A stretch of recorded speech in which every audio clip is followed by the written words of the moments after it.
The Labor candidate for the seat of Bennelong in Sydney says the Morrison government has angered Chinese Australians in the electorate over its deteriorating relationship with Beijing.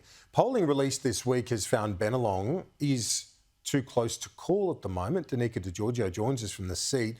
What impact, Danica, could this broader strategic issue in relations with China have on the former seat of John Howard in Sydney?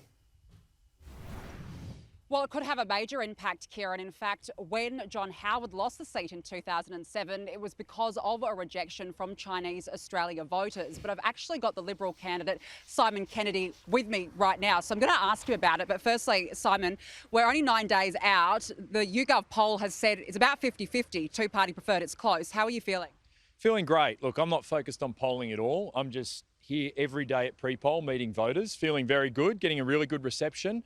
Very energised and focused on our local plan to create more local jobs in Bennelong, stop the overdevelopment, fix the infrastructure like the $220 million announced a couple of days ago to fix Epping Bridge, ease the cost of living and protect the environment. So voters are responding to that really well.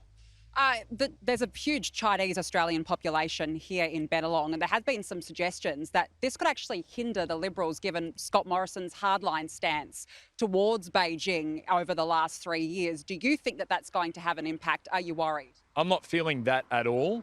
Bennelong, I grew up in Bennelong. I went to Epping Boys High. 60% of my school when I was there was people from diverse backgrounds, mostly Chinese. It's a community I understand. Bennelong is, I think, probably the most successful, harmonious, multicultural community in not only Sydney, Australia, and probably one of the best in the world. And it has been under Liberal leadership that entire time. That's how that community has been created. I don't believe Chinese Australians are any different to any other Australian. They care about family. They care about business. They care about hard work. They care about being treated with mutual respect. John Alexander did that. And if I was elected to be the member for Bennelong, I would do that as well. We have to leave it there. Simon, thank you very much for joining us. And I also spoke to Labor's candidate, Jerome Laxale, about the matter a short time ago too.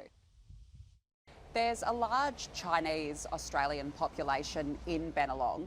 Do you think that the Morrison government's hardline stance against Beijing will have an influence on voters in the electorate? I don't think it's about being hard or soft on China. I think what people have been telling me is that Scott Morrison has mismanaged the relationship. Peter Dutton recently came out to say that Australia should prepare for war.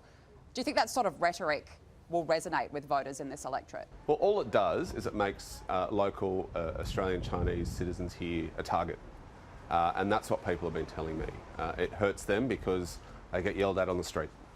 And the people who live here in Bennelong, who are Australians of Chinese descent, are angry that Scott Morrison has mismanaged that relationship. Anthony Albanese is advocating for pay rises greater than 5% to keep up with the rising cost of living.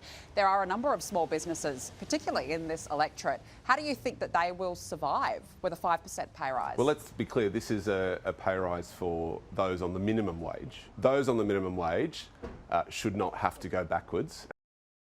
Kieran, the Liberals hold Bennelong on a margin of just under 7%, but there's no incumbent because tennis great and Liberal MP John Alexander is retiring at this election. But there's no coincidence as to why Anthony Albanese and Scott Morrison have spent a lot of time here during this campaign.